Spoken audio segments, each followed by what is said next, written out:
Selamat pagi saudaraku. Mengawali kegiatan hari ini, Kamis 5 Mei 2022, bersama Allah di waktu fajar. Judul renungan kita adalah Pikiran Daging adalah Seteru Allah.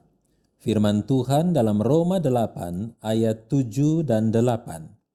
Sebab keinginan daging adalah perseteruan terhadap Allah, karena ia tidak takluk kepada hukum Allah. Hal ini memang tidak mungkin baginya. Mari kita dengar ulasannya.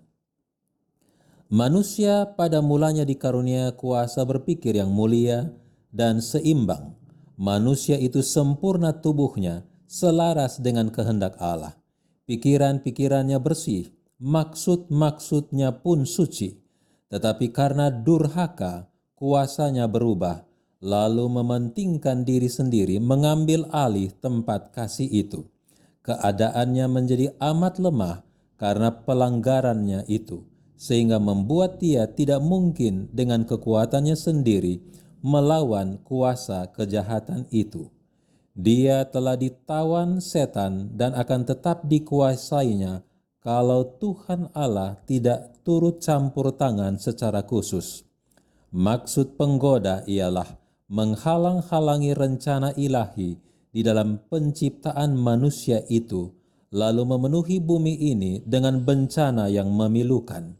Dan dia akan menunjukkan bahwa semuanya ini terjadi sebagai akibat pekerjaan Tuhan Allah dalam menjadikan manusia itu. Saudaraku, dalam keadaan tanpa dosa, manusia dapat mengadakan hubungan yang menyenangkan dengan Allah, yang di dalam Dialah tersembunyi segala harta hikmat dan pengetahuan. Tetapi sejak manusia jatuh ke dalam dosa, manusia tidak dapat lagi menikmati kesenangan hubungan yang kudus itu. Bahkan dia mencoba menyembunyikan dirinya dari hadapan hadirat Tuhan Allah. Demikianlah selalu keadaan hati yang masih belum dibaharui. Ia tidak sesuai dengan Allah dan tidak akan dapat kesenangan dalam hubungan dengan Dia. Orang yang berdosa tidak senang di hadapan Allah. Dia akan takut dan mengundurkan diri dari pergaulan dengan makhluk-makhluk yang suci. Sekiranya dia diperkenankan memasuki sorga, hal itu tidak akan menggembirakannya. Kasih yang tidak mementingkan diri sendiri yang bertakhta di sorga. Setiap hati yang menyambut hati kasih Allah yang tiada batasnya tidak akan mendapat sambutan di dalam jiwanya.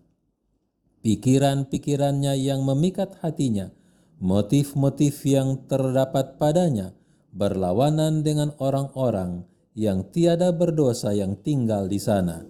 Dia akan menjadi satu bunyi sumbang dalam irama sorga.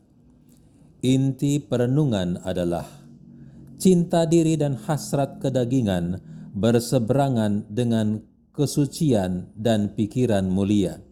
Yang satu cenderung pada dosa dan pelanggaran, sementara yang lainnya pada ketaatan dan kesetiaan yang didasarkan penyangkalan diri Yesus Kristus. Mari kita berdoa.